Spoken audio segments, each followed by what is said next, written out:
So a 6-year-old boy suffered from a skin lesion as shown in the figure. Typically it is a organism which also lead to the upper respiratory infection.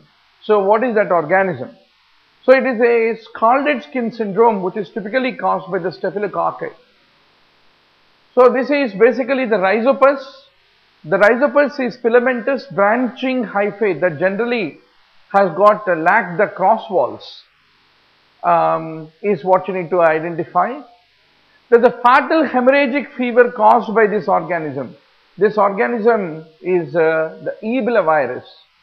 So typically the incubation period of the Ebola virus is around 2 to 21 days is what you need to basically remember. Can the online students can punch whether the voice is loud and clear? A 11-year-old boy is shown in the picture with a scalp. What is this lesion, doc?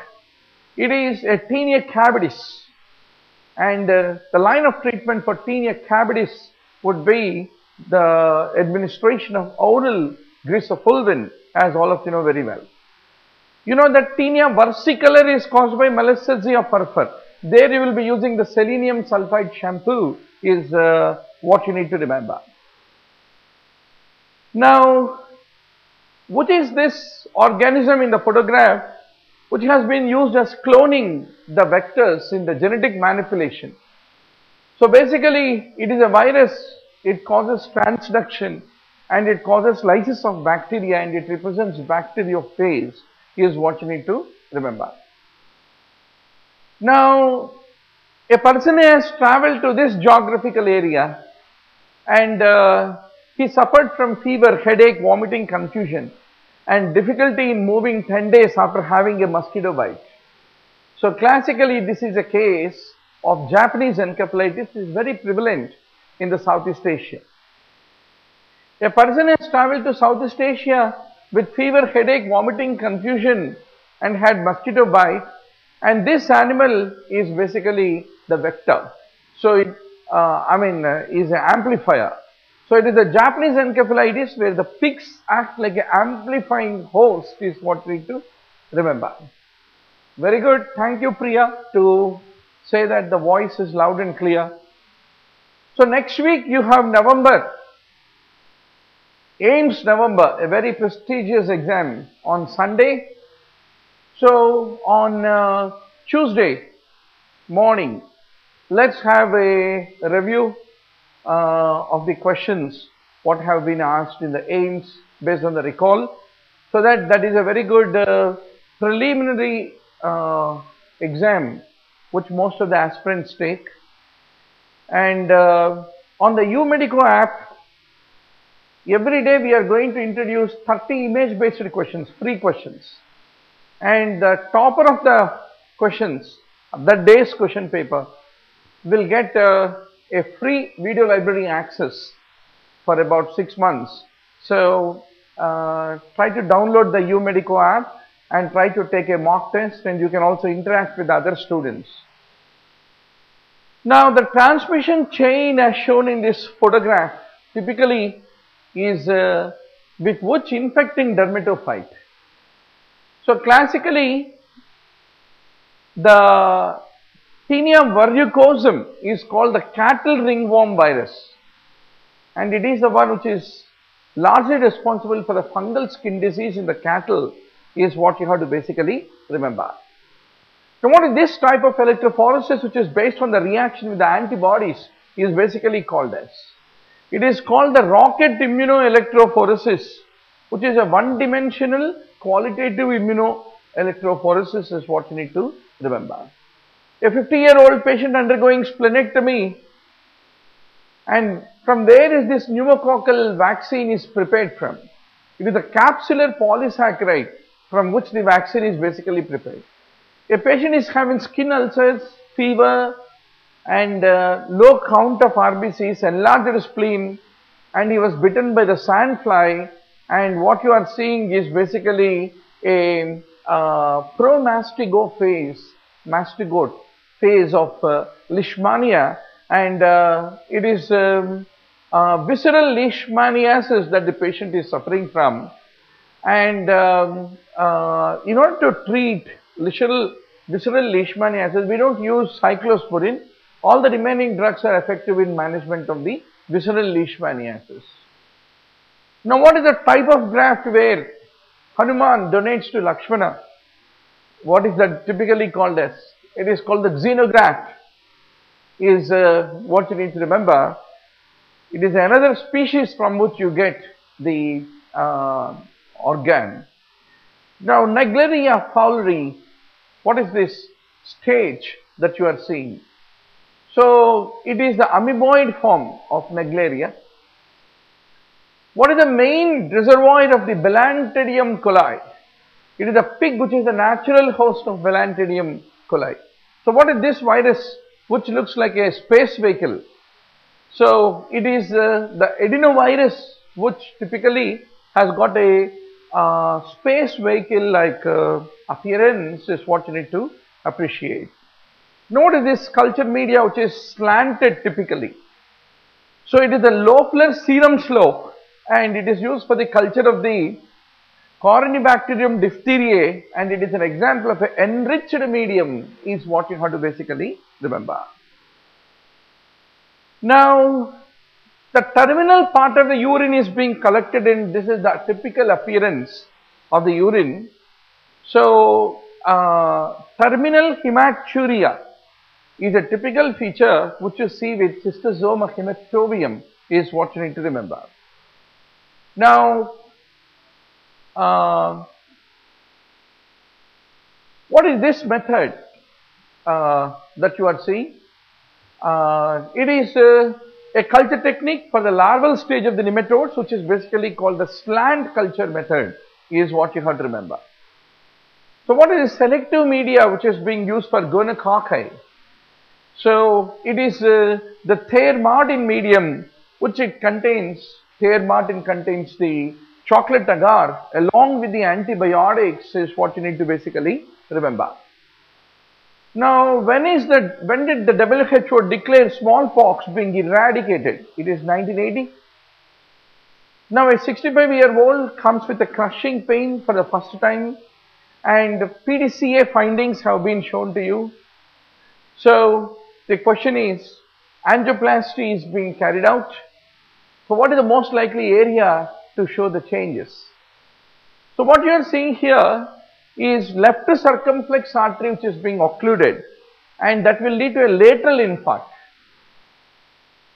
V1, V2 are right sided, V3, V4 central, and V4, V5, V6 are lateral. So, lateral leads show the ST segment elevation is what you need to basically remember. Now, a 78-year-old has got heart failure and the Doppler is used across the aortic valve. So, whenever aortic stenosis is there, the transvalvular pressures are basically calculated. If it is a severe aortic stenosis, the gradient across the valve will be very high, and whenever it is very high, how do you know whether it is very high or very low? If it is a mild obstruction, the peak of the pressure occur in the early systole and that lead to a triangular shape on gradient. Whereas, if it is a severe obstruction, then the maximum velocity of the blood flow occurs during the late part of the systole and typically the curve will be more rounded.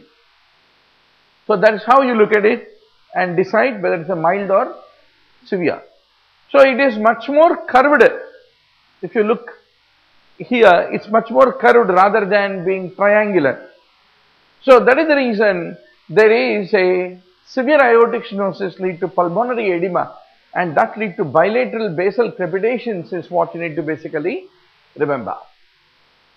Now, a patient is admitted with pneumonia, a murmur is being heard and echo is being taken. So, what points to the diagnosis? So, what do you see in the echo basically? There is a regurgitant jet. So, a murmur will be heard loudest on inspiration, where do you see that? All right-sided murmurs are loudest on inspiration. And the right intercostal space in the midclavicular line is the place where you are having the aortic valve. And where is the mitral valve? Typically it is over the apex. Whenever the murmur is louder when the patient is in the left lateral position, that means it is associated with mitral lesions. And whenever mitral lesion is there, whether the murmur radiates into axilla, you should see. If it is radiating into axilla, then it is more likely to be a mitral regurgitation. Now, a 79-year-old comes to ICCU, unstable angina, she is hypertensive, then ECG is being shown to you, there is no P wave. So, atrial fibrillation, what is the most appropriate treatment in this given case?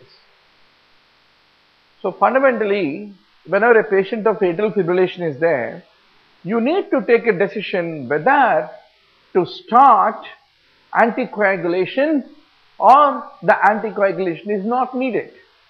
So, how can you take a decision? There is a dirty method called CHAD2 score. If you calculate the CHAD2 score, what are the components of CHAD2? Congestive heart failure, is the patient is there or not? Is the patient is having hypertension? Is the age more than 75? Is he having diabetes? He is having previous stroke or TIA. This is called CHAD2 score. It's called 2 because the stroke is given 2 points. And typically if a score is 2 or above, it is called as a high risk case of atrial fibrillation. And that is an indication for giving warfarin, is what you need to basically remember. So a 55-year-old has just arrived and she had an ECG in emergency, which is typically showing the features. So there are some areas where ST segment elevation you can see in the V2. So what is the most definitive indication on ECG for a MI? The presence of ST elevation is a definitive indication. Accordingly, MI is divided into ST elevated MI and non-ST elevated MI. Once more, whether it is a transmural or not, it is divided into Q wave and non-Q wave MI. So all these coronary syndromes you should be very sure. So we have all this discussion available in our online video library and also on uMedico app. So please review. Now a 66-year-old patient notes of becoming progressively short of breath. There is a sharp pain in the right side of the chest which is very painful when she is taking a deep breath. And typically she underwent a nasal polypectomy 3 weeks ago. So what do you basically find? After the R wave, the wave that negative wave is called S wave. So you have a S wave, which is a negative deflection, the lead one. The negative wave is called Q wave in Q wave. So in the lead 3 you have Q3, S1, Q3, and you have a T wave inversion, which is T3, S1, Q3, T3. Where do you find? In case of the pulmonary embolism. Typically whenever pulmonary embolism is there, the pulmonary artery pressure increases and the pulmonary artery puts that pressure on right ventricle, and the right ventricle strain, how will you recognize? Typically in the inferior leads, that is the lead 3, the presence of a Q wave and the T wave inversion is suggestive that there is a right ventricular strain, and that is because of the presence of a high pulmonary hypertension, which is because of the presence of the pulmonary embolism, is what you need to basically remember. Now a 59-year-old, a cardiovascular, respiratory, GIT, everything is normal. The patient denies any symptoms and his 2D echo is being shown to you, typically in the systole and in the diastole. You can look at the shape of the anterior leaflet of the mitral valve. So what is the most likely situation?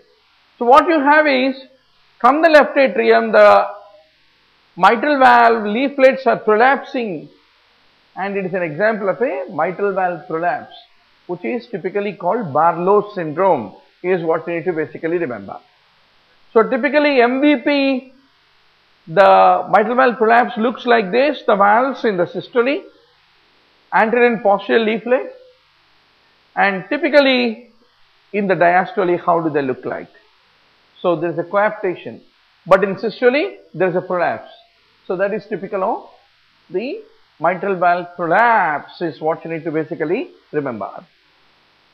Now, a 6-year-old, increasingly severe chest pain, and the blood pressure is 155/95, and chest X-ray has been shown where there is a widening of the mediastinum. So it is most likely to be because of aortic dissection, is what you have to basically remember. Now, a 49-year-old comes to accident and emergency, and there is a crushing chest pain, and after giving a glyceryl nitrate, she gets a bit of relief, and ECG has been shown to you. So what is the most appropriate management in this given case? In a case of suspected MI, pain relief with GTN spray should be administered, and since she has got a good response to the glyceryl trinitrate spray, the chest pain, that once more suggests that she is having an ischemia, and further you need to start aspirin. If she is allergic, clopidogrel is what you have to basically initiate. So the patient is able to palpate the pulse, but unable to find the radial or carotid, and he is not conscious, but he has got a patent airway, and he had earlier lightheadedness and palpitations, and the ECG has been shown to you. So what is the most likely thing patient is suffering from? There is no prolonged QT, it is only VT. So what he is suffering is, VF, ventricular fibrillation. So you should know all the definitions, doctor. When do you call sustained ventricular tachycardia? Whenever sustained ventricular tachycardia is there, JVP will show the presence of Canon waves. Then similarly, if the QT is prolonged along with a polymorphic VT, then you call it as Topsidis depointus. A 67-year-old, 3-day history of shortness of breath, and on examination you palpated the radial pulse, there is an irregular heartbeat, and the ECG is showing these important changes. So what do you expect when you are assessing the JVP? So what the ECG is showing is already absent A waves, absent P waves. So there is a case of atrial fibrillation. So in the JVP, A wave is because of the contraction of the atrium. So the atrium is shivering, there is no contraction. If there is no contraction, there are no A waves. That's what you need to appreciate. A 78-year-old, and 3 days history of shortness of breath, and on auscultation there are bilateral basal creps and inspiratory crackles, and you suspect that the patient is having CHF, and you have taken the radiograph. So in the patients with congestive heart failure, when there is a pulmonary edema, what are the important radiological findings? There can be cardiomegaly, there can be pleural effusions, there can be alveolar edema, but there is a siphonization of the pulmonary venous blood flow. That's called reverse Mustat sign. Siphonization, not caudalization. Siphonization of the pulmonary venous circulation occur is what you need to remember. Now a 56-year-old comes to clinic and you have requested for the ECG. He has got an exertional chest tightness which is relieved by rest. So when do you call it as a first degree heart block? What is the definition? So whenever the PR interval is more than 120 milliseconds, you call it as a prolonged PR interval. 120 to 200 milliseconds is called as normal PR interval. And anything less than 120 seconds is basically called shortened PR interval, 120 milliseconds. And typically in Wolff-Parkinson-White syndrome like conditions where the reentrant pathways bypass the AV node, there is no AV nodal delay. AV node is responsible for PR interval. So if there is no AV nodal delay, when the bypass tracts are bypassing the AV node in Wolff-Parkinson-White syndrome, then the PR interval typically becomes shortened. So what lead to shortening of PR interval? What lead to lengthening of PR interval? What is meant by Venki bag? Type 1, type 2, where do you put pacemaker? All these things you have to read, doctor. Now 57-year-old presents with the shortness of the breath, and she has rheumatic fever, and she has got murmurs and underwent 2D curve. So which condition, which clinical sign is not associated with this condition? So typically what this patient with rheumatic fever is having is a fish mouth appearance of the mitral valve, which is a feature of mitral stenosis. So a pansystolic murmur radiating the axilla is a feature of mitral regurgitation. So it is unlikely to find in this given case of MS a clinical sign which is seen in MR. It is a mid-diastolic rumble which is seen in the case of the mitral stenosis, not a pansystolic murmur which is a feature of MR is what need to be remembered. Now a 62-year-old ECG shows the following findings. Once more atrial fibrillation. And he has mild chest pain. He first noticed about 3 hours before coming to hospital. First time he noticed this palpitations etc. just 3 hours before. So what is the thing that you want to do? So it is a young atrial fibrillation, just to start it. So it is not a chronic AF, it is an acute AF. In acute AF, when the patient is pulseless, then you can be able to do DC cardioversion. He is considered to be the management of choice. A 76-year-old is being brought to accident and emergency after collapsing at home, and the BP is 115/88, and on ECG these important changes are seen. So what you can see on the ECG is a poor R wave progression from lead V1 towards V6, and you can also see tall QRS and T wave inversion, not poor R wave. Poor R wave is a sign of ischemia. So here what you have is tall QRS complexes with T wave inversion, which is a strain pattern which is seen with left ventricular hypertrophy. So what this patient is having is an aortic stenosis. In aortic stenosis you find a crescendo systolic murmur, ejection systolic murmur at the aortic area, which is the right sternal edge, is what need to be basically remembered. So what are the changes on ECG on LVH? The R wave peak time is more than 50. You have got Lyon-Sokolov's criteria on ECG to diagnose the presence of LV hypertrophy.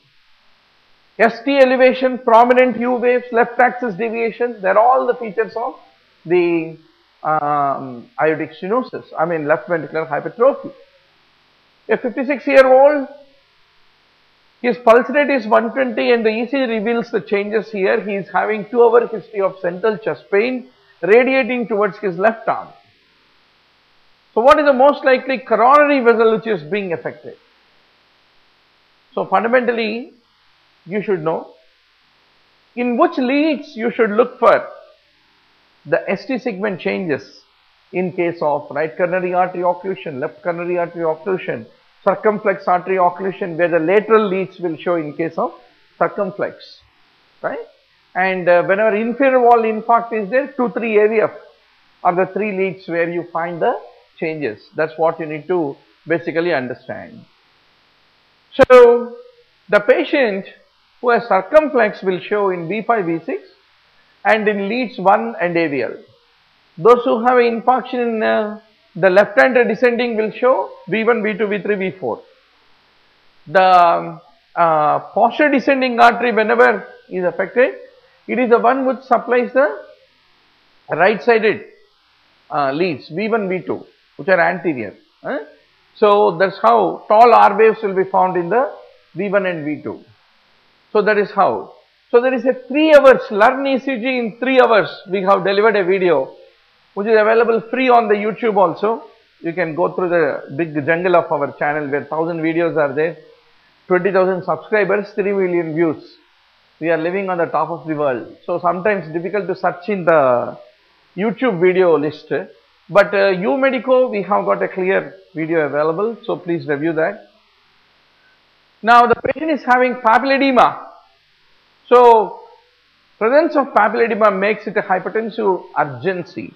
So sodium nitroprusside is a wonderful agent to bring down whenever hypertensive urgency is there.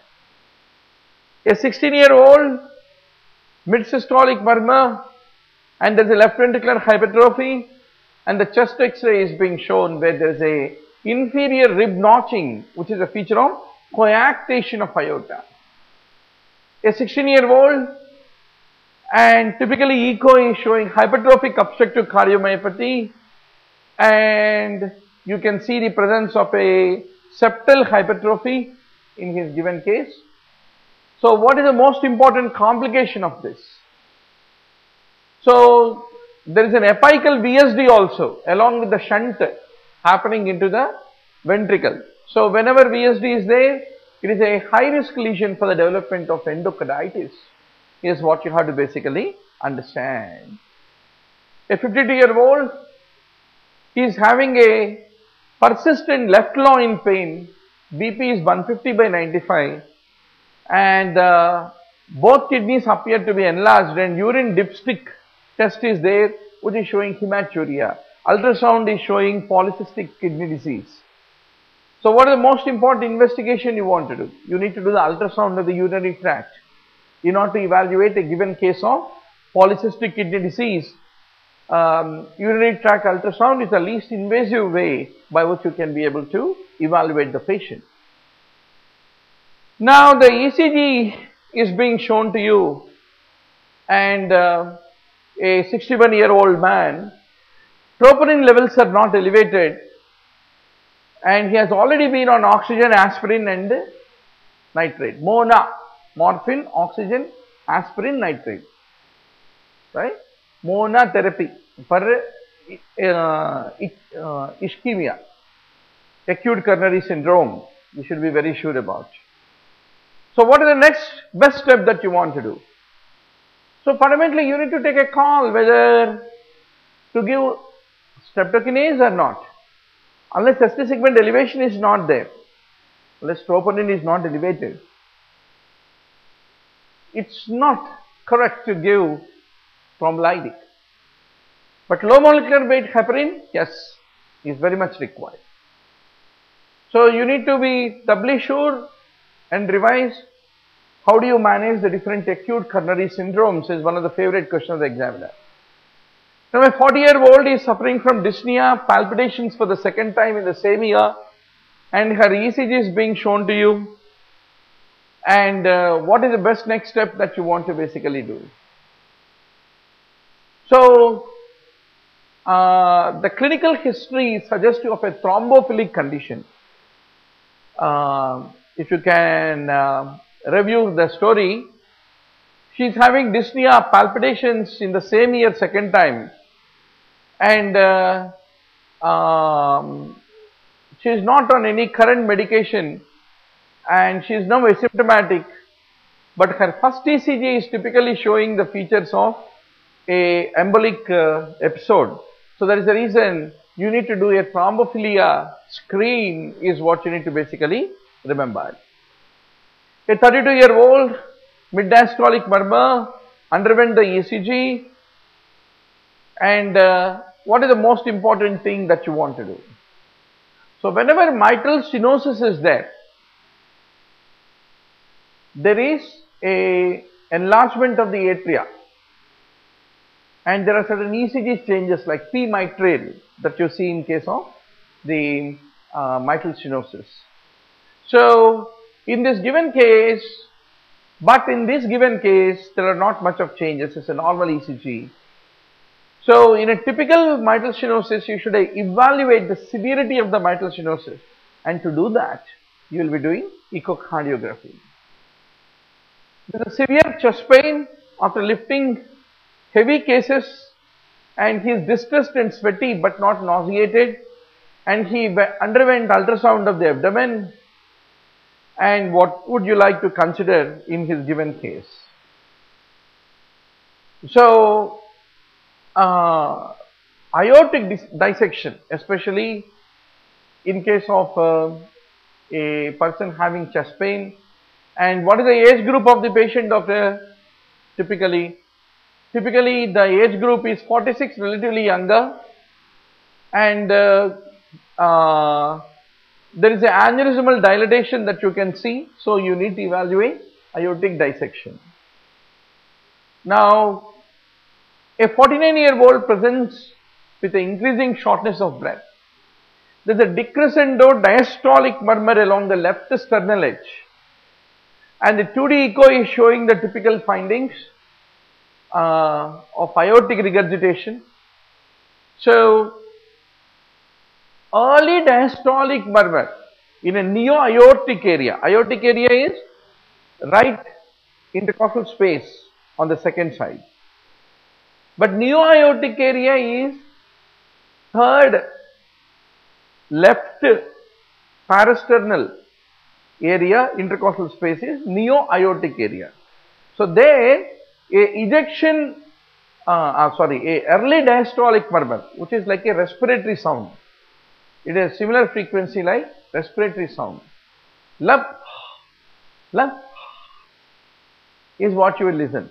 So that's the reason you must make the patient to lean forward and listen a early diastolic murmur of aortic regurgitation. A 21-year-old, he is having SVT. Carotid massage produced transient reversion, and the ECG is being shown to you. So what do you like to basically start? For SVT, IV adenosine is considered to be the management of choice. A 44-year-old attends the emergency department, and there has been a severe attack lasting over 2 hours, and pulse rate is 84, BP is 134/86. Then what are the important changes that you expect on the ECG? So typically a ST elevation transient episode is variant or a prinzimental angina. After that ECG normalizes. So recognition of the prinzimental angina with the typical history and the ECG is all the story about this particular MCQ. A previously fit 19-year-old man, mid-systolic murmur, and there is a left axis deviation and a ventricular hypertrophy, and a 2D echo has been taken. What is your initial therapy? So typically on the 2D echo, what you can see is a intraventricular septum which is hypertrophy, and the mitral valve leaflet is touching it. So this is the intraventricular septum which is hypertrophy.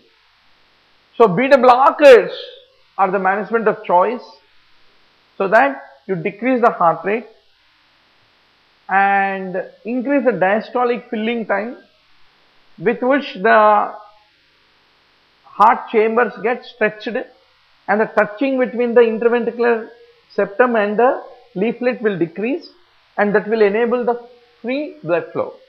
So that is the idea behind giving beta blocker. And in hypertrophic obstructive cardiomyopathy, whenever they exercise, why do they die? Sudden death, why does it happen in obstructive cardiomyopathy? Can you give me the board? So typically